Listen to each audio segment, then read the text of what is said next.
Hi friends! Today we're going to play in the Manipulative Center, and we're actually going to make some of the things that we're going to use to play with while we're in the center. So for this activity you'll need a toilet paper roll paper towel roll or toilet paper roll, and you'll need some string. So I have some twine here and some yarn. You can use whatever you have at home. If you happen to have yarn or twine, that's great. You could use ribbon, whatever you happen to have laying around. You could even use like a shoelace that you don't know where it goes or that you have extra of. And then you have markers. This is optional. And you'll also need some scissors. All right, so to get this activity started, your child could, if they would like, color the toilet paper rolls and the paper towel rolls. So I have purple here, and I'm just gonna color on top. And then once they're all finished, you can help cut these in little pieces, or they can also try to cut. It's a little hard because the material is this cardboard, so it's a little hard for their fingers, but if you want, they can try, or you could do hand over hand. So I'm gonna cut these in half, about this size. Whoop. And then if your child is really good at stringing things, you can make these smaller, so they'll have a bit more to string. And then you do the same thing with the paper towel roll. If you have, just cut it into small pieces.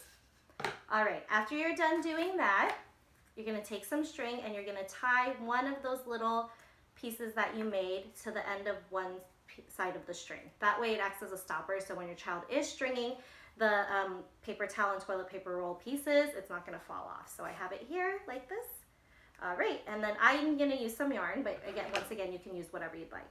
Okay, so I'm gonna put the pieces on here and I'm gonna string it through and pull it and bring it all the way to the end here next to the other one, and I'm gonna keep going till I don't have any more to string. This is a great activity to redo over and over again too, so once your child is done stringing, they could take everything off and do it again, or you could keep it like all the pieces in a little bag with the string, and it could be a little activity you bring out every once in a while. All right, and I'm gonna keep going here. We've been learning about changes and transformation this month, and this activity helps your child think about how can we use objects in a different way? How can we transform or change the object that we see into something else?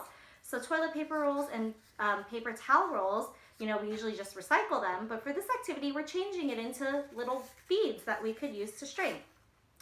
And while your child's doing that, you can talk about recycling, how we can reuse items, what are some creative ways we can think about how to play with these things instead of just throwing them away.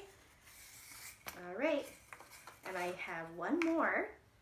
Let's see if I can get it on there. Oh, and there we go. So I strung all my little pieces. It kind of looks like a big necklace. Your child might want to do that, which is fine. And if I happen to color all of these, it would look really colorful right now, but I just colored a few of them to show.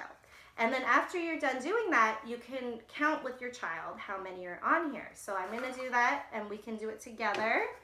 All right, ready? 1, 2, 3, 4, 5, 6, 7, 8, 9, 10. And I wonder how many more would fit on here. You can ask your child that and see how many more would fit on. It's like a prediction game. They can think about, oh, I think maybe 5 more would fit and make it to the end, or 10 more. And you can see, was their prediction right? Or maybe they needed to add more, or it was a little less. But yeah, that's a fun little activity you can do in the Manipulative Center. And I'm happy you guys joined me today. Bye, friends.